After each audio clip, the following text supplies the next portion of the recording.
Nós temos a tendência em ficar craques nas coisas pequenas. Uma vez, enquanto eu morava lá nos Estados Unidos, morei dos 20 aos 25 anos fazendo faculdade, eu escutei de uma pessoa, depois de eu ter passado algum tempo reclamando, falando das coisas que faltavam, que eu não tinha, enfim, eu estava reclamando tanto em coisas pequenas e sem sentido que essa americana me disse: "We tend to major in minor things."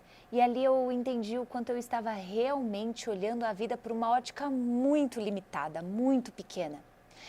Como eu não sei exatamente qual mentalidade você está agora, eu decidi começar pelo começo. A velha mentalidade negligencia as leis maiores ou as leis espirituais, universais, porque ela quer construir as suas leis, ela quer se colocar como a dona das leis e ela se separa do todo, olhando as coisas de formas separadas, isoladas. Esse é o poder do ego. Então, eu quero voltar para o básico, back to basics, que é uma técnica em coaching mesmo, por isso que eu estou começando do básico. Nos meus cursos, assim como todos os outros episódios, você vai ver conceitos muito aprofundados que eu reduzo. Aqui é a mesma coisa, são muitas leis universais. Aqui eu separei 3 que são cruciais para o que a gente está desenvolvendo aqui e para que você não pague o preço pela ignorância. Eu sempre digo que a ignorância não é uma bênção, gente. A ignorância não é uma bênção. Repete aí em voz alta, a ignorância não é uma bênção. A clareza é. A gente paga um preço muito alto quando a gente não tem o conhecimento ou por não colocar em prática aquilo que a gente conhece ou que acha que sabe. Todas as leis ou princípios, eu vou deixar assim, são de extrema importância. E quando infringimos alguma delas, a gente paga o preço. E você vai pagar o preço não como uma condenação, mas porque existe uma lei aí de causa e efeito. Se você fura uma lei, você vai pagar a consequência. Por exemplo, a lei da gravidade. Se você pular de um penhasco, a lei da gravidade está operando o tempo todo. É um efeito você pular e a tua morte é a consequência. O efeito, a causa é você pular, o efeito é a sua morte ali. Portanto, é tão importante você ter o conhecimento dessas leis para que você não pague mais o preço. E se são leis ou princípios universais ou espirituais, como você preferir chamar, não tem nada a ver comigo. Eu não criei, não sou Deus, não fui eu que criei essas leis. E não foi você também que criou essas leis. E um Curso em Milagres diz que a nossa maior fé é quando a gente acredita mais nas leis criadas por Deus e não acredita tanto nas leis criadas pelos homens. Então, como Deus criou as leis universais, o nosso livre-arbítrio nos permite escolher seguir essas leis ou não seguir essas leis. E a gente vai pagar o preço seguindo ou deixando de seguir. Você, se congruente com as leis, tem uma vida mais leve, mais equilibrada, mais próspera, e se você de fato não sabe das leis e não vive em congruência com elas, você paga preços altíssimos. Vou começar pela lei de ferro do universo, que é a lei de causa e efeito. Eu sou tão fã dessa lei que eu penso nela todos os dias. O tempo todo eu penso na lei de causa e efeito. É impressionante. Para todo efeito, essa lei diz, existe uma causa. Ou seja, não existe nada que esteja acontecendo agora que já não teve uma causa anterior. Ou seja, felicidade, infelicidade, sucesso, fracasso, alegria, sofrimento, são todos efeitos que tiveram uma causa anterior. Na velha mentalidade, nós vamos explorar mais nos próximos episódios, é a mentalidade que ignora e que nega e que já vai direto ao ponto. Ou seja, aconteceu algo, eu não quero olhar o que aconteceu antes de ruim. Eu quero endereçar o que está acontecendo e já achar a solução. Eu não quero nem olhar muito para o que está acontecendo. Eu já quero qual é a solução, qual é a solução, qual é a solução, como é que eu resolvo isso, como é que eu saio logo daqui, como é que eu não olho para o que está acontecendo aqui, para essa dor. E com isso, a gente vai machucando ainda mais o nosso eu. Por quê? Porque é só por meio do efeito é que a gente consegue voltar na causa, entender qual é a causa raiz, mudar a causa raiz e parar de ter o efeito. Então, se eu quero ir lá para o efeito e achar a solução que não tem nada a ver com a causa, eu vou continuar replicando os mesmos efeitos, os mesmos problemas, de formas talvez variadas, mas os mesmos problemas. Isso você pode, de forma bem tangível, trazer para a sua vida no seu relacionamento amoroso.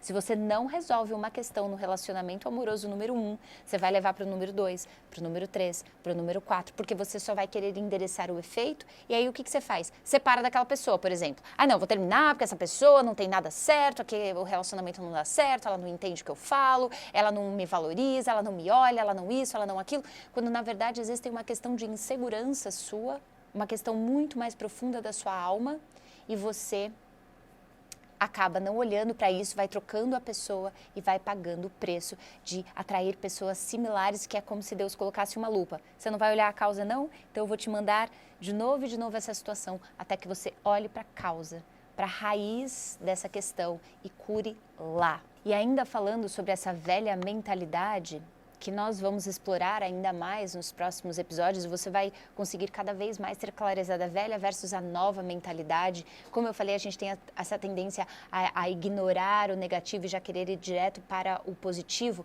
Tem a ver também com as nossas paredes de proteção, que eu falei no episódio anterior. E a gente precisa se acostumar na nova mentalidade a querer olhar direto lá para a ferida, porque senão a gente entra em racionalizações, inclusive na lei de causa e efeito. Ah, tudo acontece por um motivo, Deus quis assim, tinha que ser assim, só que daí eu não olho a ferida que ficou lá por trás, eu racionalizo, como eu dei de exemplo no episódio anterior, e aí isso vai se transformando numa destruição silenciosa. A lei de causa e efeito diz que a causa são os nossos pensamentos. E se eu não olho de novo para a causa, eu posso entrar num lugar de vítima. Por que isso aconteceu comigo?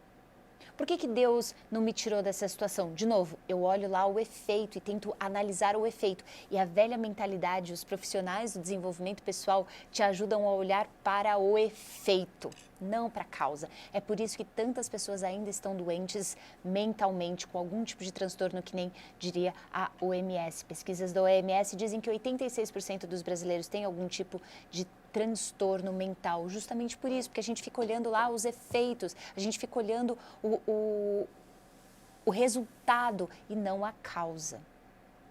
E aí, quando você olha para o efeito, você vai ter um pensamento. Por exemplo, eu estou vivendo o que eu estou vivendo porque a minha infância foi de tal forma. Eu estou vivendo o que eu estou vivendo porque minha mãe fez tal coisa para mim, ou porque meu chefe fez tal coisa para mim.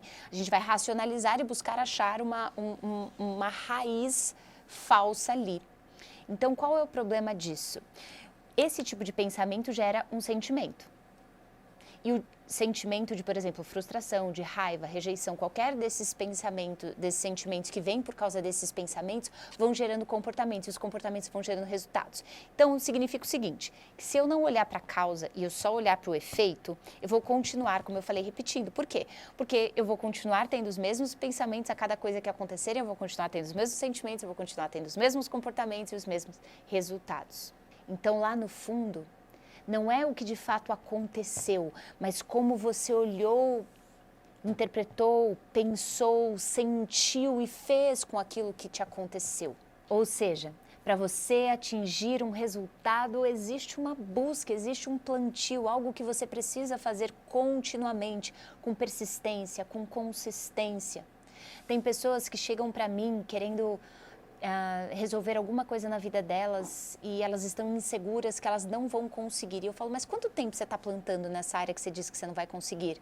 Às vezes você não está plantando nada e você quer chegar lá e já dominar tudo e já alcançar grandes patamares na sua vida.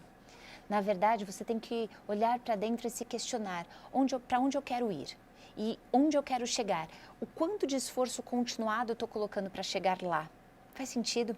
Por exemplo, eu vou fazer o primeiro evento da Saúde Treinamentos para 600 pessoas. No passado, eu poderia falar assim, poderia não, falava, o mestre já me ouviu falar, né? Que eu não tinha nascido para isso, que eu não precisava fazer evento para 600 pessoas, que eu estava satisfeita com salas para 30, 40 pessoas. Mas eu estava na racionalização, no meu mecanismo de defesa. E 2, eu não estava fazendo o necessário para chegar lá. Eu nunca tinha ido atrás para fazer um evento para 600 pessoas, eu nunca coloquei uma data, nunca tive um esforço continuado para colocar 600 pessoas. Ao passo que eu mudei a minha mente, ao passo que eu fui quebrando minhas crenças, meus padrões, que fui fazendo a minha segunda grande quebra de tudo aquilo da minha alma que ainda me limitava, porque na primeira quebra eu já quebrei muitas coisas e me moveu para frente, mas eu precisava ir num nível muito, muito mais profundo. Aí sim, eu consegui não só visualizar o evento para 600 pessoas, como eu falei que você precisa saber o que você quer, mas também agora tem o esforço continuado para chegar lá. Inclusive, essa minissérie, a Nova Mentalidade, é para você estar lá comigo, se um dia você assim decidir que quer estar lá comigo. Mas é um esforço continuado estar aqui num estúdio com toda uma equipe, com investimento. É um esforço continuado de eu estar aqui o dia todo gravando para você com a maior felicidade do meu coração. Mas é um esforço continuado, faz sentido? Então, tudo aquilo que a gente quer alcançar na vida, precisamos de um esforço continuado. Senão as nossas histórias, as nossas racionalizações vão nos afastando disso. A lei da busca é clara. Se você planta, você colhe. E se você planta muito, você colhe muito. Fechado? Essa é a segunda lei. A terceira lei parece até um pouco paradoxal a segunda lei, que é a lei da busca, mas não é. É a lei do mínimo esforço. E eu decidi colocar essa lei porque essa é uma das leis mais mal interpretadas que eu vejo nas redes sociais, que eu vejo nos profissionais, até coaches, terapeutas falando. Que é como se você fosse fazer pouco e ganhar muito. Lei do mínimo esforço. Mas não é isso que essa lei significa. A lei do mínimo esforço diz o seguinte, que quanto mais sims você falar, mais simples é de você executar aquela tarefa. E quanto mais nãos você tiver internamente, mais difícil é de você executar aquela tarefa. Portanto, para você ter mais sims, você precisa fazer mais daquilo que você ama. Porque quando você ama o que você está fazendo, você tem mais sims do que não. Então, é mais natural, tem menos esforço vencer as resistências naturais. E claro, nós sempre temos resistências até fazendo o que a gente ama. Eu tenho várias resistências mesmo quando eu estou no palco. Eu quero falar da forma mais assertiva, eu quero chegar no seu coração, eu quero que você me escute e fale, uau, nossa, ela me conhece, nossa, como fez sentido para mim, eu quero isso. Então, é claro, tem uma resistência, poxa, será que eu falei da forma certa? Eu vou falar de novo, tem aquela história toda.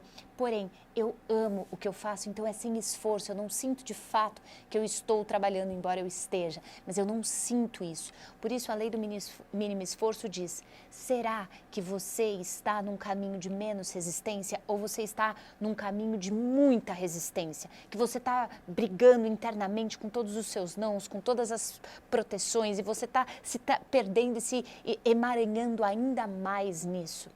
E se você se sentir muito presa e muito emaranhada, você tem que se questionar, será que eu estou no caminho certo mesmo, então? 2, quais são as resistências que eu tenho que baixar? Porque às vezes você vai chegar à conclusão que você está sim no caminho certo. Você só precisa dizer um pouco mais de sims ao invés de nãos. Você precisa soltar um pouquinho mais. Por exemplo, você pode estar me escutando ao longo dessa minissérie e algumas das coisas que eu falar, por exemplo, quando eu falar que você ainda acha que é perfeita, você vai falar, lógico que não, eu sei que eu não sou. Eu sei que eu não sou. Inclusive, não está no script, mas eu vou falar isso aqui, porque eu saí para jantar com meu marido. Eu estava falando sobre a mentalidade da perfeição, que é a velha mentalidade, o quanto nós fomos criados para isso. E a gente mais para frente vai falar dentro da minissérie, mas eu falando isso para ele, e eu vejo alguns traços disso no meu marido, mas eu não estou aqui para falar o que ele precisa ou não precisa fazer, então eu deixo que ele perceba sozinho. E aí ele me falou assim, mas eu não tenho isso. É o não, é a resistência. Mas eu não tenho isso, eu não acho que eu sou perfeito. Aí eu falei, não acha não, meu amor? Ele, não. Falei, eu também diria isso na minha época de segunda queda. Eu diria que eu sabia que eu não era perfeita, mas eu me comportava como perfeita. Eu não aceitava errar, me criticava muito nos meus erros. Quando alguém me corrigia de algo, eu ficava muito brava. Como assim tá corrigindo? Tá me corrigindo, tá maluco? E eu comecei a dar uns exemplos para ele e ele falou, eu acho que talvez eu esteja nesse mecanismo aí. Talvez eu esteja nesse negócio de perfeição em alguns momentos. E nós entramos nisso, é muito simples. Só que quanto mais resistências você tiver ao longo, inclusive, dessa jornada, de dizer não, o que ela está falando, não, eu não estou ali, não. Essa é a velha mentalidade. Então, eu coloquei a lei aqui de mínimo esforço, que também pode ser considerada como a lei do amor, para que você coloque mais amor. Será? Será que o que ela está falando faz sentido? Será que de fato eu não estou nesse movimento interno de tanta resistência, de tanto não, que eu estou em tantas paredes de proteção e por isso que a vida está mais difícil? Por isso que eu estou tendo que me esforçar muito para fazer as coisas? E se eu simplesmente dissesse um pouquinho mais de sim para as coisas que eu amo fazer? E se eu dissesse um pouquinho mais de sim para os movimentos que a vida está me levando? E se eu dissesse um pouquinho mais de sim? A gente fala muito de aprender a dizer não, mas talvez a gente tenha que aprender a dizer um pouquinho mais de sims na vida. Fechado? Essas são as 3 leis que eu queria falar com você, para que você escolha melhor a sua comunicação interna. A sua velha mentalidade precisa ir e para isso você precisa saber a nova mentalidade. Dizer um pouquinho mais de sim, se esforçar um pouquinho mais naquilo que você diz que você quer e buscar olhar as causas daquilo que você está passando na sua vida, para você parar, estancar lá na causa e não ficar vivendo isso de novo. E de novo, e de novo. A velha mentalidade, ela vai passando pelos mesmos negócios de novo e de novo. É tipo um cachorro correndo atrás do rabo. A nova mentalidade é o seguinte, né? Eu vou resolver lá na raiz para não ter mais que passar por isso. E aí, qual lei fez mais sentido para você? Coloca aqui nos comentários, conta para mim e a gente se vê no episódio 4.